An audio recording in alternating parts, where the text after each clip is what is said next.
This is commentary on lesson 167 in the workbook for A Course in Miracles. There is one life, and that I share with God. This lesson can be difficult to understand, but the one basic idea that goes through it is this idea of thinking that we changed our true self, that our true self, quote unquote, died, and now we become another self in a world that is constantly changing how we feel, how we see things. The change seems to come by the world outside of us, our bodies, and the basic idea in here of in the course of ideas leave not their source is that all these ideas of change, including death, is just an idea in the mind. And it's by changing the mind that we'll be able to see that that's true. The Course says in another place that you cannot evaluate an insane thought system within it. The only thing that you can do is go outside of it and look back and see the difference. And so this idea that we never changed ourselves is an idea that what really happened, and the metaphor in this lesson is that we fell asleep. And what we do to wake up is that we recognize that all of our experiences in this world that seem to be of change is just an idea in the mind. And when we change that idea in the mind about who we are, then we'll be able to wake up and see that we were always that same self. So let's go through this. There is one life, and that I share with God. There are not different kinds of life, for life is like the truth.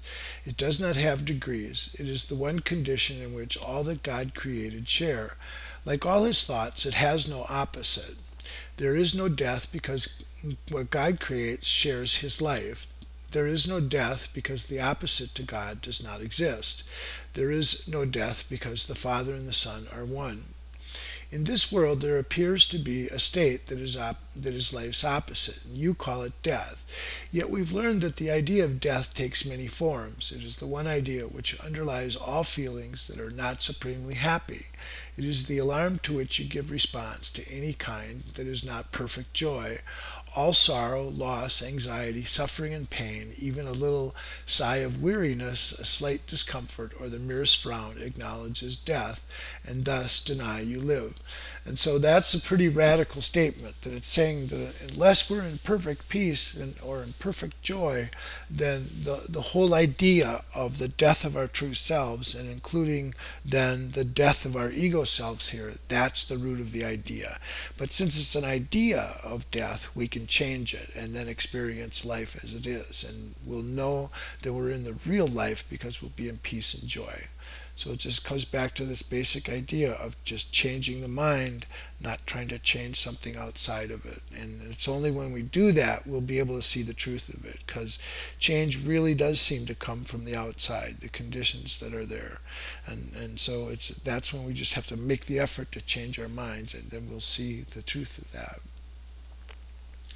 You think that death is of the body, yet it is but an idea irrelevant to what is seen as physical. A thought is in the mind.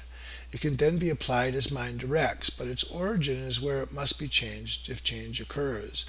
Ideas leave not their source. The emphasis this course has placed on that idea is due to its centrality in our attempts to change your mind about yourself. It is the reason you can heal. It is the cause of healing. It is why you cannot die.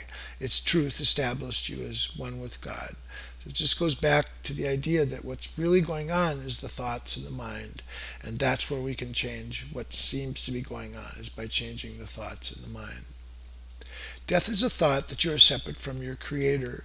It is the belief conditions change, emotions alternate because of causes you cannot control, you did not make, and you can never change.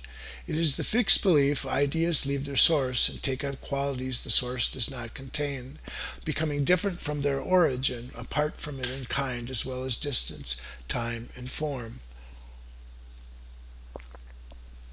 Death cannot come from life. Ideas remain united to their source. They can extend all their source contains. In that they can go far beyond themselves, but they cannot give birth to what was never given them. As they are made, so will their making be. As they were born, so will they then give birth, and where they come from, there they will return. The mind can think it sleeps, but that is all. It cannot change what is its waking state. It cannot make a body nor abide within a body. What is alien to the mind does not exist because it has no source. For mind creates all things that are and cannot give them attributes it lacks, nor change its own eternal mindful state. It cannot make the physical. What seems to die is but the sign of mind asleep. The opposite of life can only be another form of life. As such, it can be reconciled with what created it because it is not opposite in truth. Its form may change, it may appear to be what it is not, yet mind is mind, awake or sleeping. It is not its opposite in anything created, nor in what it seems to make when it believes it sleeps.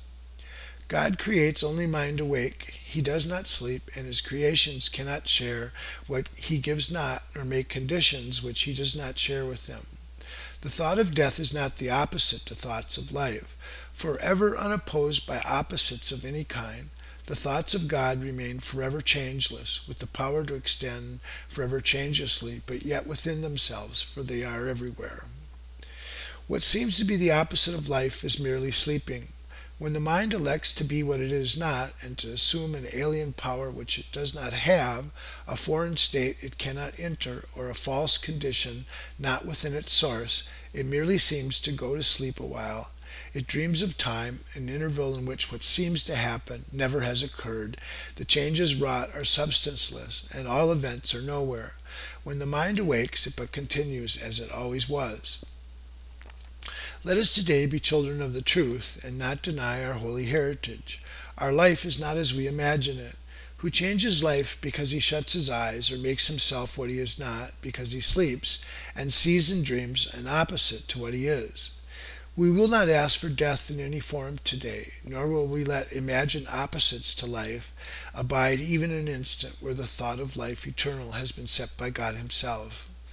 His holy home we strive to keep today as he established it and wills it to be forever and forever. And so this goes back to this metaphor, is that our life is one of creation, and our creation was a thought of God in his mind. And since we can't change God's mind, we remain that thought as it's always been, in the mind of God, one with God. He is the Lord of what we think today, and in his thoughts, which have no opposite, we understand there is one life, and that we share with him, with all creation, with their thoughts as well, whom he created in a unity of life that cannot separate in death and leave the source of life from where it came.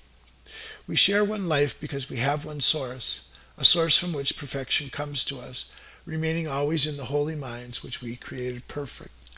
As we were, so are we now and will forever be. A sleeping mind must waken.